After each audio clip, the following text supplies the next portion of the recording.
किसी शव यात्रा में जाने पर मनुष्य ये चार गलतियां भूल से भी ना करे, क्योंकि ऐसा करने पर समस्त पुण्य कर्म नष्ट हो जाते हैं और लगता है भयंकर पाप।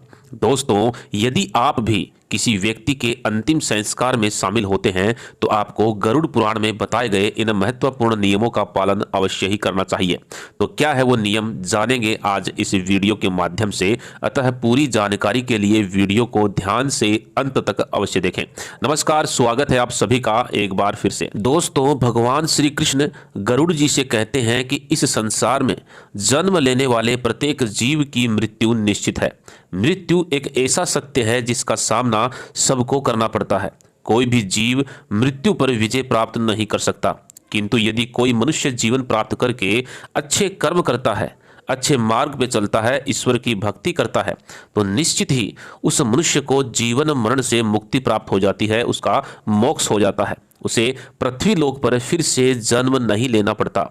जो मनुष्य इस नश्वर संसार के मोह में पड़ जाता है उसको बार बार इस मृत्यु लोक में जन्म लेना पड़ता है। और जो भी जीवात्मा मनुष्य रूप में जन्म लेती है उस पर 16 प्रकार के संस्कार लागू हो जाते हैं और उसका अंतिम संस्कार मृत्यु के बाद किया जाता है, जिसका महत्व भी सबसे बड़ा है। मनुष्य की मृत्यु के बाद उसके परिजन उसका अंतिम संस्कार करते हैं।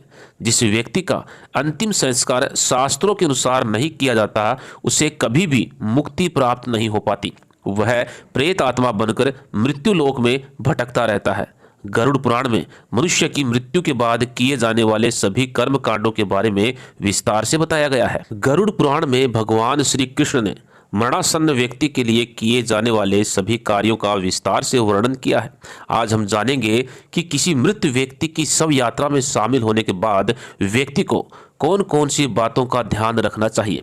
दोस्तों, गरुड़ पुराण के अनुसार किसी भी मृत व्यक्ति की शव यात्रा में शामिल होना बहुत ही पुण्य का कार्य माना जाता है।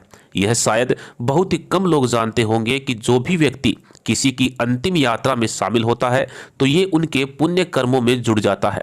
किसी व्यक्ति के मृत शरीर को कंधा देना बहुत ही अच्छा काम माना जाता है। एक शव को उसकी अंतिम मंजिल तक पहुंचाना अत्यंत पुण्य का काम होता है। किंतु किसी शव यात्रा में शामिल होते समय या किसी मृत व्यक्ति के शव को कंधा देते समय शास्त्रों में बताए गए महत्वपूर्ण नियमों का पालन अवश्य ही करना चाहिए, अन्यथा आपको अशुभ परिणाम प्राप्त हो सकते हैं। और साथ ही जन्म से लेकर मृत्यु तक किए जाने वाले सभी 16 संस्कार शास्त्रों में बताए गए नियमों के अनुसार ही होने चाहिए, तभी उसके शुभ परिणाम प्राप्त होते हैं।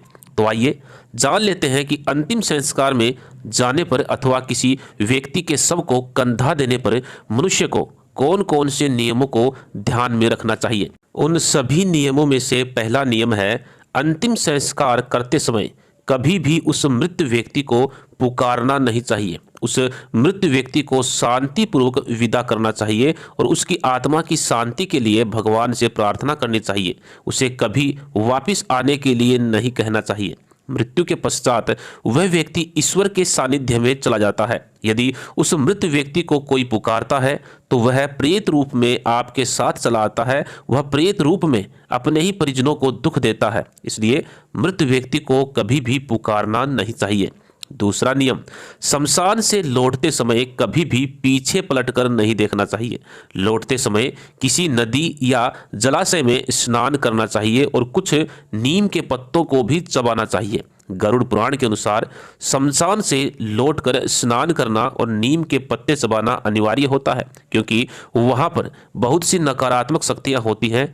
उनसे पीछा छुड़वाने के लिए मनुष्य को स्नान करना चाहिए। शमशान में जाते समय आप जो वस्त्र धारण करते हैं उनको पहनकर घर में प्रवेश नहीं करना चाहिए या उनको गंगा जल के छींटों से पवित्र कर लेना चाहिए। उनके वस्त्र पर यह नियम लागू नहीं होता, क्योंकि ऊनी वस्त्र सदैव ही पवित्र रहते हैं। तीसरा नियम, भगवान श्री कृष्ण कहते हैं, शव यात्रा में जाने वाले व्यक्ति को 2 दिन का सूतक लग जाता है और जिनके घर में मृत्यु हुई है उन्हें 12 दिन का सूतक काल होता है, और जो शव को कंधा देते हैं उनके लिए 1 सप्ताह तक सूतक काल होता है। अतः सूतक काल के दौरान किसी भी शुभ कार्य को नहीं करना चाहिए। चौथा नियम, शव यात्रा में जाने के पश्चात मनुष्य को मन तथा इंद्रियों पर नियंत्रण रखना चाहिए। मृत आत्मा की शांति के लिए प्रार्थना करनी चाहिए। मृत्यु से पहले वह व्यक्ति कैसा भी हो उसके लिए बुरे वचन नहीं कहने चाहिए। प्रेत आत्मा के लिए अपशब्द कभी नहीं कहने चाहिए और कभी भी मृत व्यक्ति पर हंसना नहीं चाहिए। मृत व्यक्ति शत्रु हो या फिर आपका मित्र हो, सम्मान पूर्वक अंतिम संस्कार करना चाहिए। शव यात्रा में जाने पर क्रोध नहीं करना चाहिए और सबको कंधा देने वाले व्यक्ति को विलाप भी नहीं करना चाहिए। मृत्यु के पश्चात उसकी आत्मा की मुक्ति के लिए कामना करनी चाहिए और ईश्वर का ध्यान करना चाहिए। नियम नंबर 5 है, यदि गांव में आसपास किसी की मृत्यु हुई है तो उस दिन मनुष्य को अपनी इच्छा के अनुसार भोजन नहीं करना चाहिए अथवा प्रसन्न होकर के भोजन ग्रहण नहीं करना चाहिए। ऐसा करने पर वह भोजन मांस और रक्त के जैसा हो जाता है। ऐसा भोजन नरक में ले जाने वाला होता है। घर के आसपास किसी की मृत्यु हो जाने पर जब तक शव का अंतिम संस्कार नहीं हो जाता है तब तक जल और अन्न ग्रहण नहीं करना चाहिए और उस दिन पति पत्नी को सहवास भी नहीं करना चाहिए। नियम नंबर 6, यदि कोई व्यक्ति ब्रह्मचारी है अर्थात वह ब्रह्मचर्य व्रत का पालन कर रहा है तो उसे किसी भी शव को कंधा नहीं देना चाहिए। ऐसा करने पर उसका ब्रह्मचर्य व्रत खंडित हो जाता है। ब्रह्मचर्य व्यक्ति केवल अपने माता पिता और अपने गुरु की मृत्यु के बाद उनके शव को कंधा दे सकता है।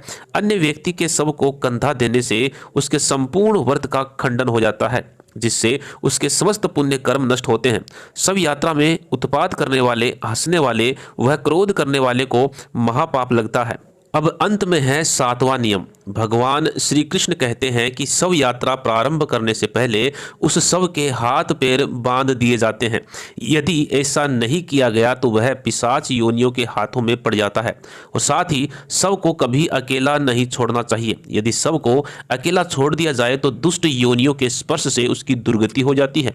तो दोस्तों, इस प्रकार से गरुड़ पुराण में शव यात्रा के महत्वपूर्ण नियम बताए गए हैं। अतः उम्मीद है कि आपको यह जानकारी अच्छी लगी होगी। अगर अच्छी लगी है तो कमेंट बॉक्स में जय श्री कृष्ण अवश्य लिखें। धन्यवाद।